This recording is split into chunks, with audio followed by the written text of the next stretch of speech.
Captain Emily Harrison's boots made hollow sounds against the metal deck of the Vigilance bridge, each step echoing the unease in her gut.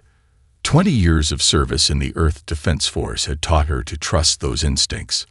Something was wrong with the quantum readings flickering across her holographic display. "Run it again, HFY," she commanded the ship's eye. "Full spectrum analysis."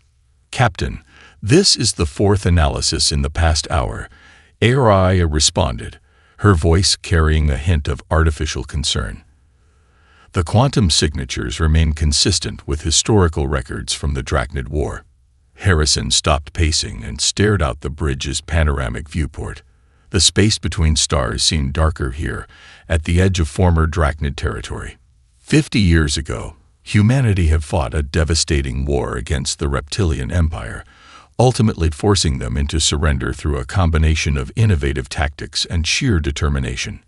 Now this sector was supposed to be neutral space, a buffer zone maintained by automated beacons and occasional patrols. "Show me the overlay," Harrison ordered. A ghostly map materialized in the air before her, displaying current anomalies in red and historical data in blue. The pattern was undeniable. Lieutenant Rodriguez, the ship's sensor officer, spoke up from his station. "Ma'am, I'm detecting another signature. Outer colony, designated DR-417 just went dark." "Went dark how, Lieutenant?" "Complete communications blackout. No quantum wake, no tachyon emissions, not even basic EM radiation. It's like," he paused, swallowing hard, "like the whole system just disappeared." Harrison felt the weight of command settling heavily on her shoulders. She'd studied the classified files from the war, seen the footage that even most admirals weren't cleared to view. The Drachnids hadn't become conquerors by choice. Something had driven them to it, forced them to become warriors or face extinction. HFY.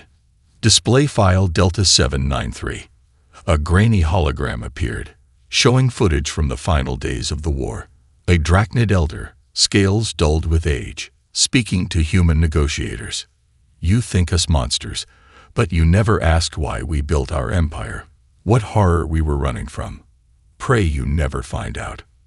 The bridge crew watched in tense silence as Harrison crossed to the command chair and keyed in her authorization codes.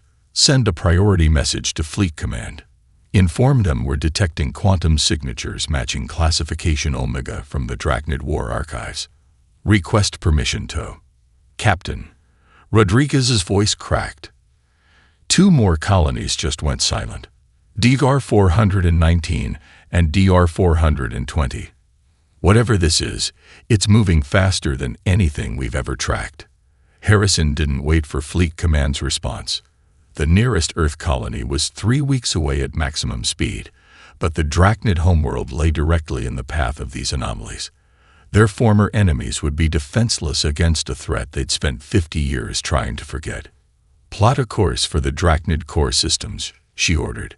"Maximum sustainable speed." "Captain." Her XO, Commander Chen, stepped forward. "That's a direct violation of the Treaty of Arcturus. We be risking." "Noted, Commander." Harrison's voice was steel. "But I didn't join the Defense Force to watch civilians die, even if they used to be our enemies. HFY. Send a message to any Drachnid vessels in range. Tell them." She paused, choosing her words carefully. "Tell them that humanity remembers its debts, even to former foes. The Vigilance stands ready to assist." As the massive ship's engines flared to life, Harrison watched the distant stars blur into streaks of light. She'd probably be court-martialed for this, but some things transcended politics and old hatreds. If the horror that had once driven the Drachnids to become conquerors had truly returned, then humanity's next great test wouldn't be on the battlefield. It would be in choosing to protect those who had once tried to destroy them. "Let's just hope," she muttered to herself, "they don't shoot us on sight." The Drachnid scout ship tumbled through space, its hull skirted by crystalline formations that gleamed with an unnatural light. Dr. James Walker watched from the Vigilance observation deck as their tractor beams stabilized the vessel, his diplomatic training already formulating approaches for first contact with a crew that likely saw humans as monsters. Life signs are stable but erratic, Chief Medical Officer Torres reported through the comm. 5 Drachnid biosignatures. They're in some kind of hibernation state. Probably emergency protocols, Walker responded, straightening his uniform.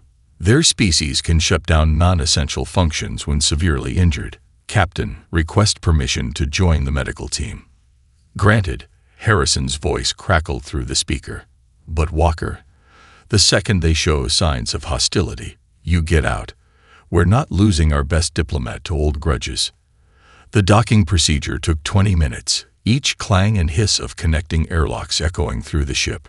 Walker followed Torres and her medical team into the Drachnid vessel, environmental suits protecting them from the frigid air. Emergency lighting cast everything in a sickly green glow. They found the first crew member in what appeared to be the bridge. A young Drachnid, scales still bright with adolescent coloring. Their eyes snapped open as Torres approached with a scanner, revealing vertical pupils dilated with terror. Verkath. Ntok. The Drachnid tried to rise but collapsed, their translator struggling to catch up. Demons, Earth demons come to finish us. Walker stepped forward, hands raised. We're here to help. Your ship was damaged. Better death than human mercy. The young officer's scales flared in threat display. We know the stories.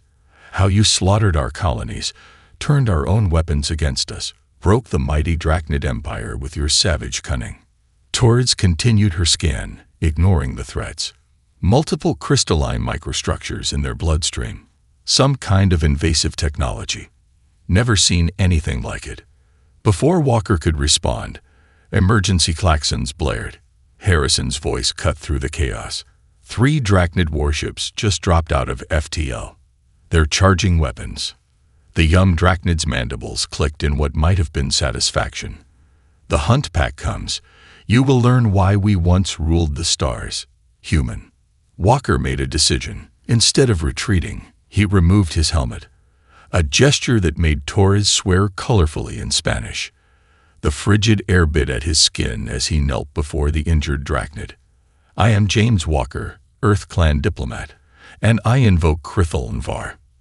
The Drachnid's threat display dropped instantly, replaced by shock. Krithal Nvar, the ancient rite of truth-speaking between warriors. Few humans knew of it. Fewer still would dare invoke its mystical protections. I speak truth to you now, hunter of the stars. Look at your wounds. See the crystal death that grows within. The same horror that drove your ancestors to build their empire has returned, and it hungers for us all. The Drachnid's inner eyelids flickered rapidly, their equivalent of intense concentration. How do you know of the crystal death? Those records were sealed. Because 50 years ago, your elders warned us. Now we come to warn you. The ship shuddered as the Drachnid warships locked on. Walker held the young officer's gaze, neither moving as ancient protocol demanded. Finally, the Drachnid raised a clawed hand to their communications device. Hunt pack leader. They spoke in their native tongue, which Walker's translator rendered in harsh syllables. Hold your fire. The humans invoke Krithal Nvar, and they bring warning of the ancient horror. The tense seconds that followed felt like years. Finally, a gruff voice responded. The humans dare invoke our sacred rites. They removed their life protection before me, leader. And they tried to save us. Another pause, longer this time. Then, very well. We will hear them speak truth. Walker released a breath he hadn't realized he was holding. As Torres resumed treating the injured crew, he saw something unexpected in the young Drachnid's eyes. Not hatred or fear, but confusion. The stories they'd been raised on were crumbling, replaced by a reality where their childhood monsters had become potential saviors. He only hoped the rest of their species would be as quick to adapt. The crystal death wouldn't wait for old prejudices to fade naturally. The Drachnid capital ring hung in space like a metallic serpent swallowing its own tail, a marvel of engineering that made Earth's orbital stations look primitive by comparison. Captain Harrison stood on the Vigilance Bridge, watching as escort vessels guided them through a gap in the massive structure. Their architecture is intimidating, Commander Chen observed quietly. It's meant to be. Harrison adjusted her dress uniform. Everything about their culture is designed to project strength. Dr. Walker, any last advice before we face the council? Walker was studying his datapad intently. The Council of Clutch Leaders operates on strict hierarchical protocols. We'll be facing the 7 most powerful drachnids in their empire. Whatever you do, don't show weakness, but also don't challenge their authority directly. The docking procedure took nearly an hour, each movement precisely choreographed. As they walked through the station's corridors, Harrison noticed how young drachnids scattered at their approach, while the older ones watched with unblinking reptilian eyes. The council chamber was a vast amphitheater, its walls decorated with holographic displays of stellar phenomena.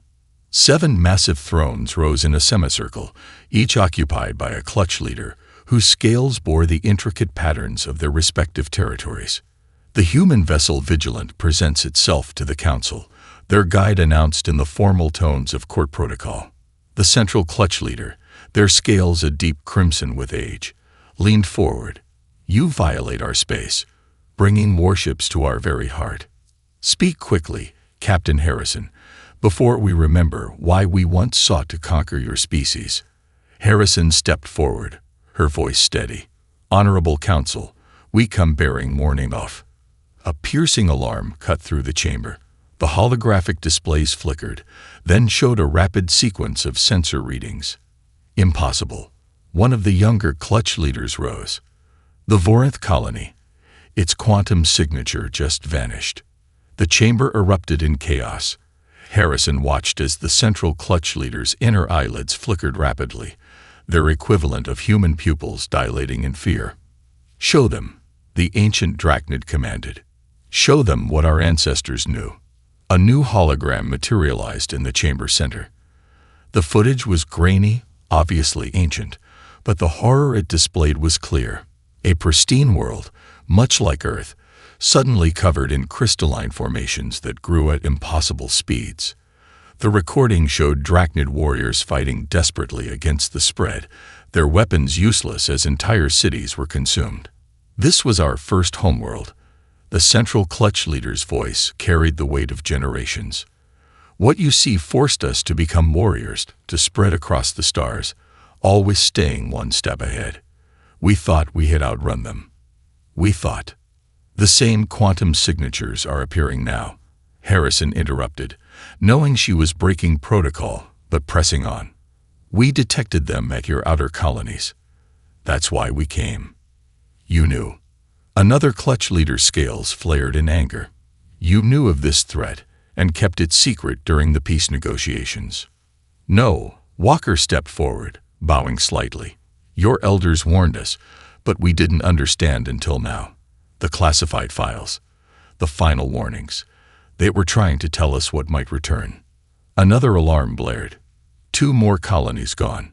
The central clutch leader rose to their full height, nearly 3 meters tall. Why? Why would humans risk coming here to warn us? We were your enemies. We tried to destroy your worlds. Harrison met their gaze steadily. Because that's what humans do. We protect, even those who once tried to kill us. Because if we don't stand together now, there won't be anyone left to fight tomorrow. Silence fell over the chamber. Then, slowly, the central clutch leader descended from their throne. In front of the entire council, they extended their neck in the ancient gesture of warrior trust, exposing their most vulnerable spot. Then perhaps, they said softly, we were wrong about humanity. Not demons, but something far more dangerous. Heroes foolish enough to protect their enemies. They straightened. The Drachnid Empire accepts your aid, Captain Harrison. Let us show these crystal abominations why they should fear both our species. As if in response, the alarms blared again. The war had begun. Quantum distortion at bearing 340. Lieutenant Rodriguez's voice cut through the controlled chaos of the Vigilance Bridge. Crystal formations emerging from subspace.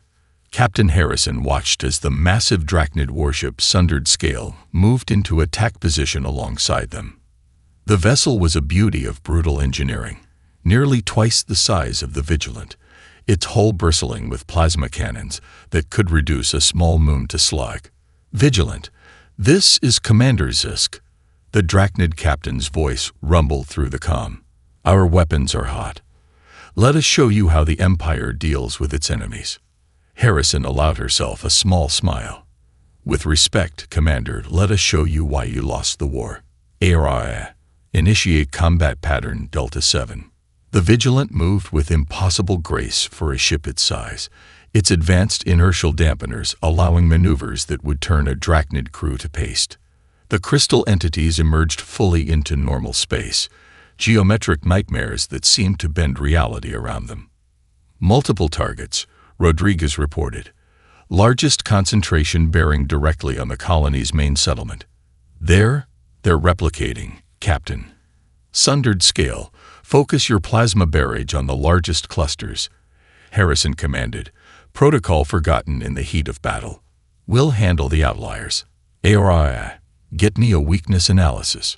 The AI's response was immediate. Crystal structures show vulnerability to focused electromagnetic pulses when their replication cycle is active. Recommend synchronizing shield harmonics with Drachnid plasma weapons for maximum effect. Commander Zisk's laugh was all Predator. "You want us to modify our weapon signatures? Impossible. Our targeting systems will work perfectly with our shield modifications," Harrison interrupted. "Trust me, Commander. Sometimes madness is the best strategy." A pause. Then, "Very well, human. Show us your insanity." The battle that followed would later be studied in both human and Drachnid military academies. The Sundered Scale unleashed torrents of plasma fire, each blast precisely timed with the Vigilant's shield pulses. Where the crystals touched the modified energy fields, they shattered instead of replicating. "It's working," Rodriguez cheered. "They're adapting, but slower than projected." Harrison gripped her command chair as the Vigilant executed another impossible turn. "Commander Zisk, you're 3 o'clock. Use our wake to amplify your next volley." The Drachnid ship, despite its size, slipped into position with practiced precision. Their combined attack created a cascade of destruction through the crystal swarm, but the victory was short-lived. "New signatures," Rodriguez's voice cracked. They're learning, Captain. Adapting to our shield frequencies." A crystalline tendril larger than both ships combined erupted from the swarm, its surface rippling with stolen energy. The Sundered Scale barely evaded, losing some outer armor plating in the process. "All power to forward shields," Harrison commanded. "Area, plot me a course through their formation." "Commander Zisk, on my mark, fire everything you have into our shield wake." "Captain," her XO protested, "that level of power through our shields will fry half our systems. Better than being turned into crystal sculptures." Harrison's fingers flew across her tactical display. "Commander Zisk ready." The Drachnid's response was eager. To die gloriously alongside worthy allies. Always. The Vigilant plunged into the heart of the crystal swarm, its shields blazing like a newborn star. The Sundered Scale's weapons found their mark, using the human ship's shield discharge as a catalyst. The resulting explosion temporarily blinded every sensor in the system. When the tactical displays cleared, the crystal swarm was in retreat, leaving behind a debris field of shattered formations. Both ships had survived, though they'd each paid a price in damaged systems and stressed hulls. "Impressive, Captain Harrison." Commander Zisk's voice carried genuine respect. "Now I understand how your species defeated us. You fight like cornered prey that has learned to become the predator." Harrison watched the last crystal fragments dissolve into quantum foam. "High praise, Commander. Though I suspect our real fight is just beginning." "Area, damage report." As her crew began assessing their injuries, Harrison couldn't help but wonder. If this was just a scouting force of the crystal entities, what would they face when the main swarm arrived? At least now, They wouldn't face it alone. Reactor containment failing. Aria's usually calm voice carried an edge of urgency. Core temperature exceeding safety parameters. Estimated time to critical failure, 8 minutes. The Vigilance Bridge was bathed in red emergency lighting, smoke curling from damaged consoles.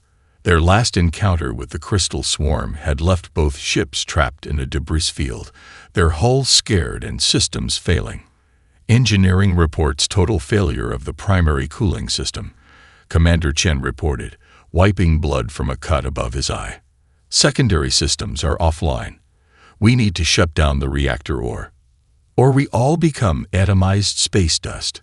Harrison finished grimly. Status of the Sundered Scale. Their main engines are dead. Rodriguez answered from his damaged station. Life support failing. They're venting atmosphere from 3 decks. Harrison keyed the comm. Commander Zisk, we're sending rescue teams to. Negative, Vigilant. Zisk's voice was strained. Say your crew. Our engineers are attempting to reach your vessel. They may be able to help with your reactor. Your people will die in our engine room's heat. Harrison protested. Human environments are already barely tolerable for drachnids, and with cooling down. Which is why we're sending our youngest. There was a strange pride in Zisk's voice. Their scales haven't fully hardened. They can adapt. Before Harrison could argue further, the emergency airlock cycles chimed. 3 young drachnid engineers, led by one barely out of adolescence, entered the bridge. Their scales were indeed brighter, more flexible than their elders. I am Tech Leader Crix, the lead drachnid announced, mandibles clicking nervously. The reactor chamber. We can survive its heat. Our scales will burn, but we will live. Probably. Harrison looked at her own engineering team, saw the resignation in their eyes. The reactor chamber would cook a human in seconds. Even in environmental suits, they'd barely last a minute. You understand this will permanently damage your scales? Harrison asked softly. You'll bear the scars for life. Crick straightened to full height. Better scarred scales than dead allies. They moved with desperate speed. The drachnid engineers descended into the reactor chamber, their scales already beginning to smoke from the heat. Through helmet cameras, Harrison watched as they worked with incredible precision, their clawed hands manipulating controls designed for human fingers. Meanwhile, in the Sundered Scale's medical bay, human doctors had discovered something extraordinary. Captain, Dr. Torres's voice crackled through the comm. Our blood. It's compatible with theirs. The iron content, it helps their bodies process oxygen more efficiently. We can save the ones with atmospheric exposure, but we need volunteers. Harrison didn't even have to ask. Half her crew immediately stepped forward, rolling up their sleeves. The next hours were a blur of desperate measures. Human blood flowed into drachnid veins while drachnid engineers sacrificed their protective scales to save a human ship. Old enemies worked side by side, their differences forgotten in the face of survival. 6 hours later, both ships had stabilized. The cost was visible in the scared scales of the young drachnid engineers and the bandaged arms of human blood donors. In the Vigilance mess hall, now serving as a combined medical ward, crews from both ships shared stories. Did you fight in the Battle of Proxima? A scared drachnid veteran asked a human engineer. Yeah, South Quadrant. You guys nearly had us with that pincer movement. The drachnid's inner eyelids flickered in amusement. Nearly. But then your Admiral Chen did that impossible thing with the solar flares. Funny how it all seems less important now, the engineer replied, watching human doctors tend to drachnid injuries.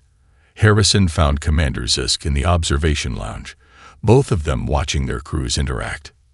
You know, Zisk said quietly, in all our history, no species ever bled for us before. We conquered, they served. Simple. But your people, they give their blood freely to save their former enemies. Harrison watched a young human ensign helping a drachnid engineer apply healing salve to their burned scales. That's humanity's real strength, Commander. Not our technology or tactics, We'll bleed for anyone who needs it, even old enemies. Perhaps, Zisk mused, that is why you truly defeated us. We never understood that victory isn't always won through force. The stars beyond the viewport seemed brighter somehow, as if acknowledging the truth of those words. Dr. James Walker stared at the crystalline fragment floating in the containment field, its surface catching the light like malevolent diamond. Beside him, Sage Kittle's scales shifted colors in concentration, a drachnid expression of deep thought. There, Kittle pointed with a clawed finger at the holographic analysis. See how the molecular structure shifts. Not random. Programmed. Like it's following a blueprint, Walker agreed, adjusting the scanner's resolution. Can you cross-reference this pattern with known terraforming algorithms? The AI's response was immediate. Match found in drachnid historical archives. Similar patterns appear in ancient planetary reformation projects, circa 40,000 years ago. Kittle's scales flared in surprise. Impossible. Those records were lost when... The ancient sage stopped, mandibles clicking in sudden realization. When our ancestors fled our first homeworld. Walker's fingers flew across the holographic interface, combining data streams. They weren't weapons originally. They were tools. Something happened to corrupt them. 40 millennia of cosmic radiation, Kittle mused. Exposure to quantum anomalies, dark matter fields, perhaps even alternate dimensional bleed. Their original programming. Degraded, Walker finished, but not completely. Look at this base code structure. It's still trying to terraform, but it's lost its recognition protocols. It's treating all matter as raw material. The laboratory door hissed open as Captain Harrison entered, Commander Zisk's massive form following close behind. Both commanders looked exhausted from coordinating repair efforts. Please tell me you have something, Harrison said, studying the complex displays. Walker nodded excitedly. The crystals aren't just weapons. They're ancient terraforming devices. The drachnid's ancestors didn't just fight them. They created them. And now they consume everything they touch, Zisk growled. How does this help us? Kittle stepped forward, their aged scales gleaming under the lab lights. Because, Commander, their base programming still exists. Buried under millennia of corruption, but present. And more importantly, the sage turned to Walker. Our new allies have experience with something we never considered. Computer viruses, Walker explained, pulling up new diagrams. During the war, humanity's best weapon wasn't our ships or guns. It was our ability to hack and corrupt enemy systems. The Drachnid Empire was technologically superior in almost every way. But they thought too, linearly. Harrison's eyes widened with understanding. You want to create a virus that could infect the crystals. Is that even possible? Theoretically, Kittle's scales shifted to the deep blue of scientific excitement. The crystals communicate through quantum entanglement. It's how they coordinate their attacks. If we could introduce corrupted code through that network, we could trigger a cascade failure, Walker finished. But we'd need a delivery system, something that could interface with their quantum field without being consumed. Zisk stepped closer to the containment field, studying the crystal with predatory focus. The battle crystals, the commander said suddenly. Our ancestors' greatest achievement. Crystals grown in symbiosis with drachnid psychics. We still use them to enhance our ship's weapons. Could they interface with these crystals? Harrison asked. Better, Kittle's scales rippled. They could resonate on the same quantum frequency, act as a bridge between our systems and theirs. But the power required, and the risk to the psychics. Walker looked at the displays again, mind racing. What if we combined approaches? Use human virus architecture, transmitted through drachnid battle crystals, powered by both. Or if the corruption was too deep to overcome. Either way, the next few hours would determine the fate of both their species. Crystal swarm emerging from quantum space. Rodriguez's voice carried across the vigilance bridge. Numbers. God help us. They're off the charts. The holographic display showed the horror in stark detail. thousands of crystalline entities materializing around the Drachnid colony world of Cthera Prime. 3 million colonists were still evacuating, their ships forming a desperate convoy behind the defensive line formed by the Vigilant and Sundered Scale. Battle crystals at full resonance. Commander Zisk reported from the Sundered Scale. Our psychics report. Discomfort. The enemy's quantum signature is overwhelming. Harrison watched as the massive swarm approached, their crystalline surfaces reflecting starlight like a shower of broken glass. Dr. Walker. Status of the virus. Loaded and ready. Walker's voice was tense. But Captain, our calculations show we'll need to be much closer for the quantum transmission to work. Almost point-blank range. How close? A pause. Inside their formation. Harrison's grip tightened on her command chair. Araya, plot us a course through the thickest concentration. Commander Zisk, hold position and protect those evacuation ships. Wheel. Negative, Captain. Zisk's interruption was fierce. Your ship's shields can't withstand that level of crystalline corruption. We will make the run. Your vessel is twice our size, Harrison countered. You'll never maneuver through their formation. Besides, human tech is more resistant to their corruption. We've seen that in every engagement. The bridge fell silent as the swarm drew closer, their advance turning nearby asteroids into crystalline masses. Together then, Zisk declared, your shield modifications protecting both ships, our battle crystals amplifying the virus transmission. As allies should fight. Harrison allowed herself a grim smile. Araya, synchronize shields with the Sundered Scale. All power to forward a race. Dr. Walker, begin virus upload to their battle crystals. The next few minutes were controlled chaos. Both ships moved in perfect formation, their crews working with the precision that only shared combat could forge. The crystal swarm seemed to sense their intention, shifting to surround them. Entering optimal transmission range in 30 seconds, Walker reported. Battle crystal resonance at maximum. But Captain, the power readings are destabilizing. The instant we transmit, both ship systems will overload. Time to complete transmission. 3 minutes. We'll be dead in 2. Harrison keyed the general comm. All hands, this is the captain. Evacuation order for non-essential personnel. Get to the escape pods and rendezvous with the convoy. Same order on the Sundered Scale. Zisk added. It has been an honor to fight beside humans. The crystal swarm closed in as crew members rushed to escape pods. On the Vigilance Bridge, Harrison watched her tactical display flash with warnings. Status of the evacuation ships. Clearing the system, Rodriguez reported from his station. But the swarm is adapting faster than predicted. The virus might not. A crystalline tendril larger than both ships combined swung toward them.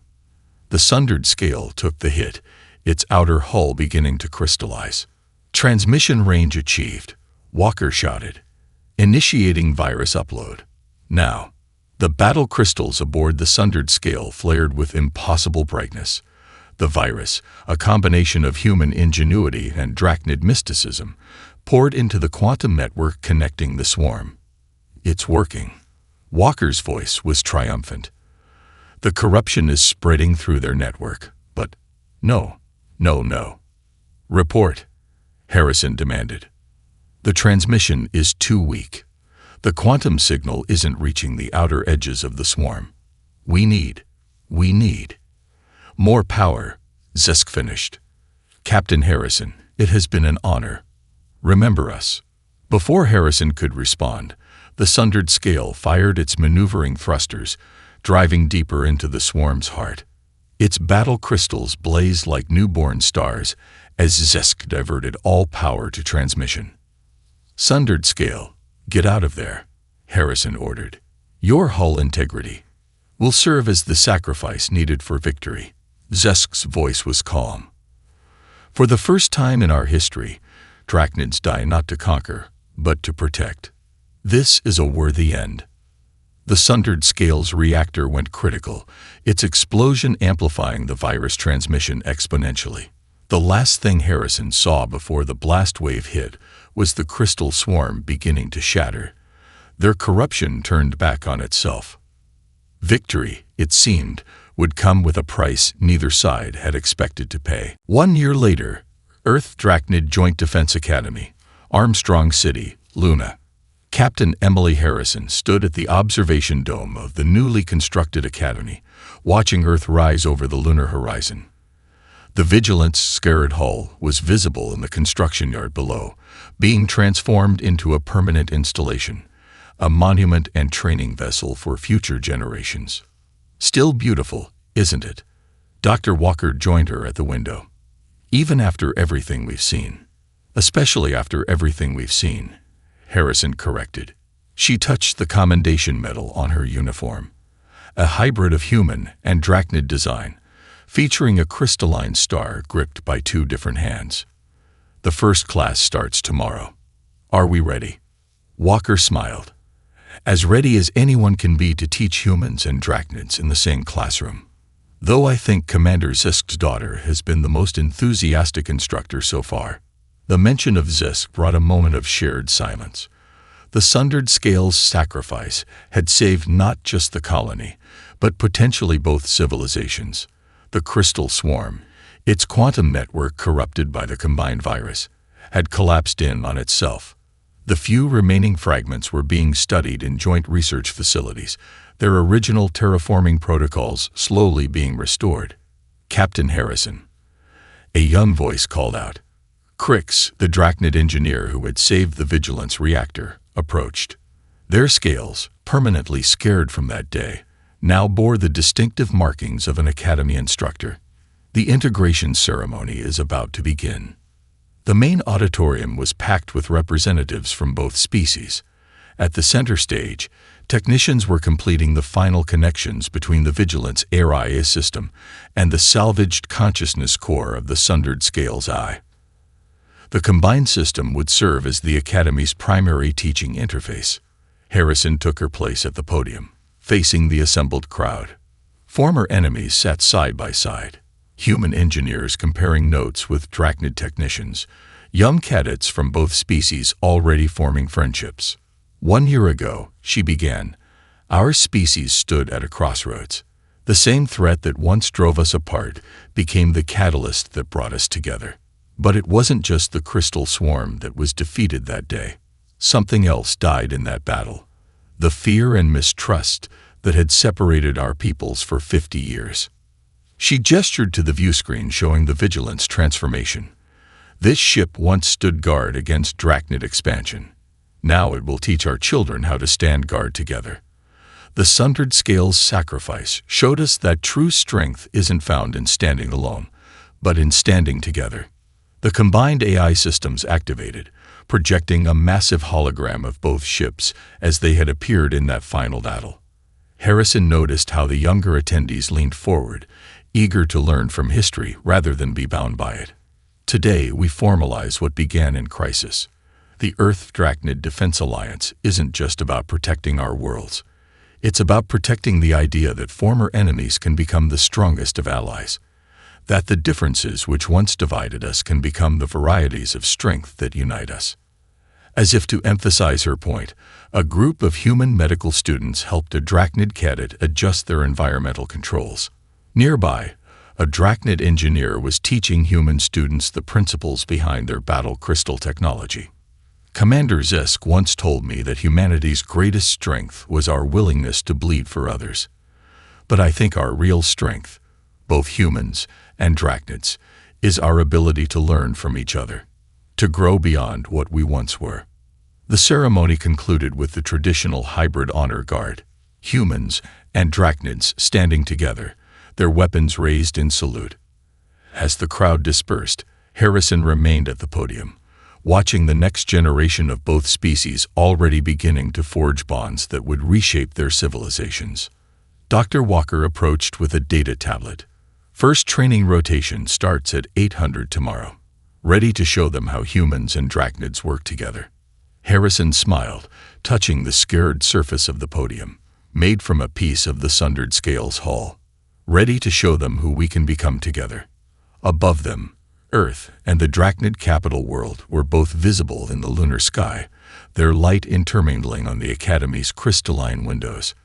Not as rivals, but as partners in whatever the galaxy might throw at them next. Some victories, after all, were worth waiting 50 years to achieve.